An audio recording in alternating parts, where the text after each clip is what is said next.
So, you've got high cholesterol. It can sound pretty scary, right? But what if I told you that one of the most powerful ways to tackle it is probably sitting in your kitchen right now? Today, we're going to break down a simple, food-first way to lower your cholesterol that's backed by some serious science and, more importantly, real-world results. I want to start with just one number, 44. Now, what do you think that means? It's not a percentage or anything like that. It's a result. That number comes from a real person who managed to drop their cholesterol by a whopping 44 points. And they did it just by changing what they ate. So the question is, how on earth is that even possible? All right, let's dive right in. We're going to start by looking at the simple strategy that led to this incredible result. And spoiler alert, it's not about some magic pill. It's about having a toolkit of specific, everyday foods. So according to the pros at the Mayo Clinic, the whole strategy really boils down to 4 key food groups. You can think of these as your starting lineup. You've got your high-fiber foods, which actively work to get cholesterol out, and then you've got your healthy fats that support your heart and a bunch of other really important ways. Okay, so that's the big picture, the theory. But what does this actually look like on your plate, in real life?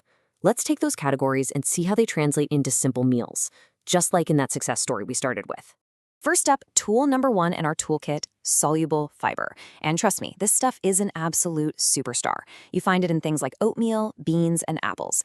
Its main job is to literally reduce how much of that bad cholesterol gets absorbed from your gut into your blood. And just getting 5 to 10 grams a day can start making a real difference. And you want to see a perfect example of this in action? That overnight oats breakfast we mentioned? It is such a simple and powerful way to pack in that soluble fiber. I mean, all it takes is a half cup of oats, some milk, a tablespoon of chia seeds for an extra fiber kick, and maybe some berries. Boom, you're hitting your target right at the start of your day.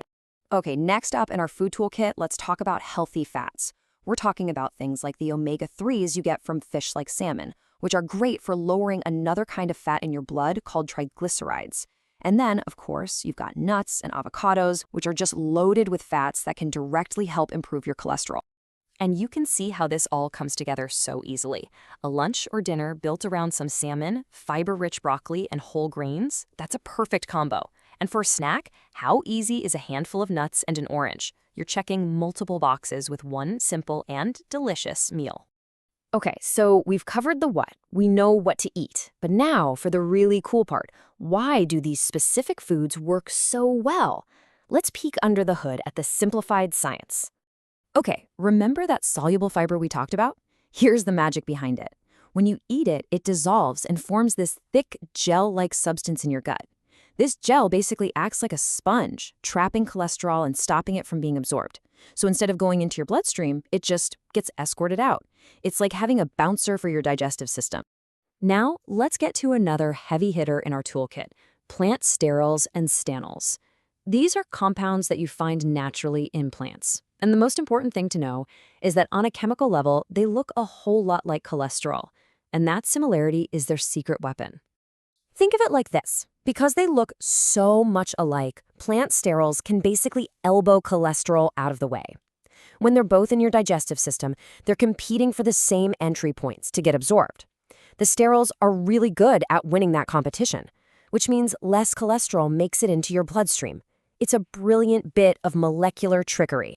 And get this, the impact here is huge. We're not talking about a tiny change. The Mayo Clinic says that adding just 2 grams of sterols to your diet each day, which you can often get through fortified foods like certain margarines, can lower your bad LDL cholesterol by anywhere from 5 to 15%. That's a big deal. So we've got all these amazing individual players, right? Fiber, healthy fats, plant sterols. But what happens when you put them all on the same team and give them a game plan? Well, that's where something called the portfolio diet comes into play. The portfolio diet is all about synergy.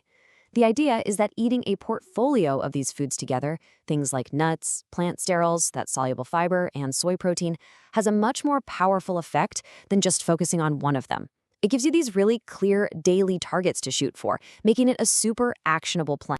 Okay, adding all these amazing foods is a massive step, but, and this is a big but, to really get the full picture, we have to add some critical nuance.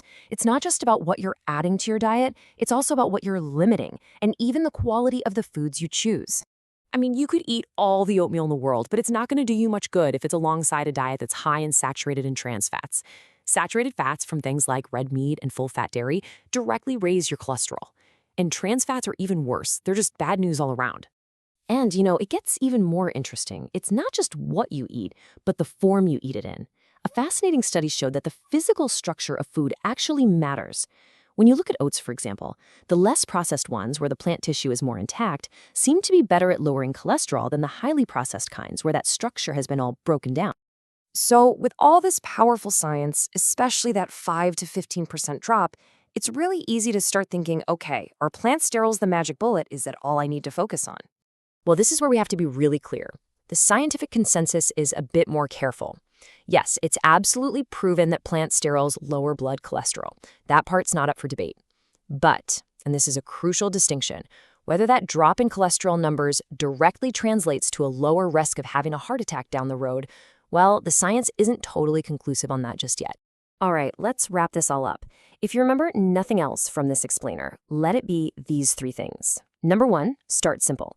Just focus on adding more soluble fiber and healthy fats. Number 2, think strategically. Combining these foods in a plan, like the portfolio diet, can really boost your results. And number 3, quality matters. Less processed is often better, and limiting the bad fats is just as important as adding the good ones. So that brings us to the final, and maybe the most important question of all. And this one isn't for me, it's for you. As you think about your own routine, what is one simple food swap you can make this week to start putting all this amazing knowledge into action? And that's a wrap. Thanks so much for hanging out with us for this explainer. We really hope it's given you some clear, practical tools to feel more in control of your health. We'll see you next time.